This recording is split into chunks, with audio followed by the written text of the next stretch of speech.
Thousands of school students across the country want our politicians to know they've had enough. I think climate strikes from kids definitely work because as young people we don't have the power to vote and we can't really have our voices heard. So by taking one thing that we kind of have to do, which is school, and by using that to our own power, it can gain a lot of attention. And already we've seen how annoyed and angry Scott Morrison was about the kids striking from school, and the Senate has now passed a motion in support of the school strike, and they have said that they will now create a climate policy, which Australia has never had. So it's really working and it's doing amazing things.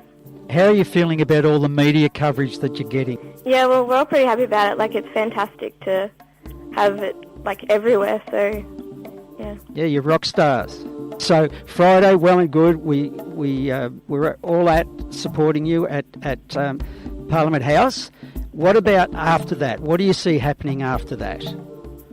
Look, I think we'll continue up with our civil disobedience. We might not continue striking at school, but we'll definitely keep doing actions to save our climate and to keep a safe climate.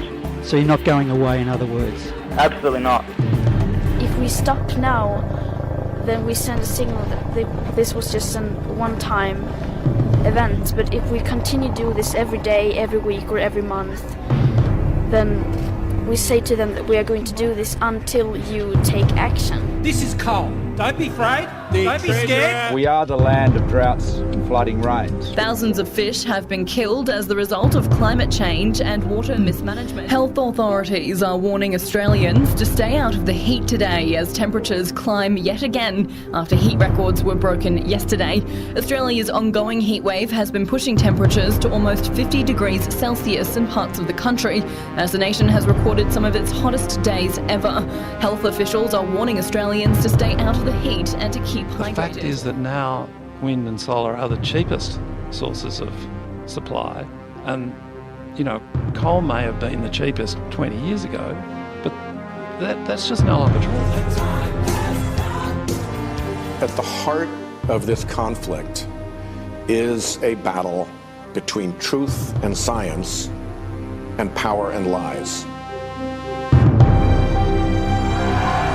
So yes, we skip school, but just skip the fucking planet. Until you start focusing on what needs to be done, rather than what is politically possible, there is no hope. We, the young, are deeply concerned about our future. Humanity is currently causing the 6th mass extinction of species, and the global climate system is at the brink of a catastrophic crisis. Its devastating impacts are already felt by millions of people around the globe, yet we are far from reaching the goals of the Paris Agreement. Young people make up more than half of the global population. Our generation grew up with the climate crisis, and we will have to deal with it for the rest of our lives.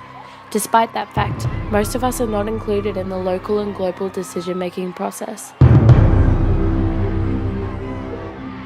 We are the voiceless future of humanity. We will no longer accept this injustice. We demand justice for all past, current, and future victims of the climate crisis, and so we are rising up. Thousands of us have taken to the streets in the past weeks all around the world. Now we will make our voices heard. On the 15th of March, we will protest on every continent. We finally need to treat the climate crisis as a crisis. It is the biggest threat in human history, and we will not accept the world's decision-makers in action that threatens our entire civilization. We will not accept a life in fear and devastation. We have the right to live our dreams and hopes. Climate change is already happening. People did die, are dying, and will die because of it. But we can and will stop this madness. We, the young, have started to move.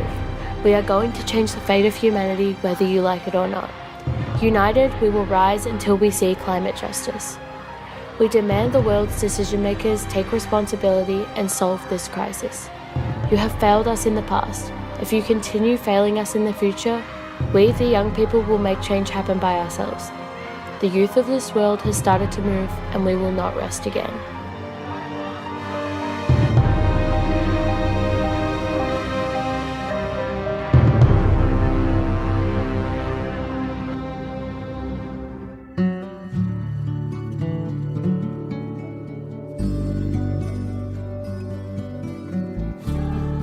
the Sustainable Hour. For a green, clean, sustainable Geelong. The Sustainable Hour.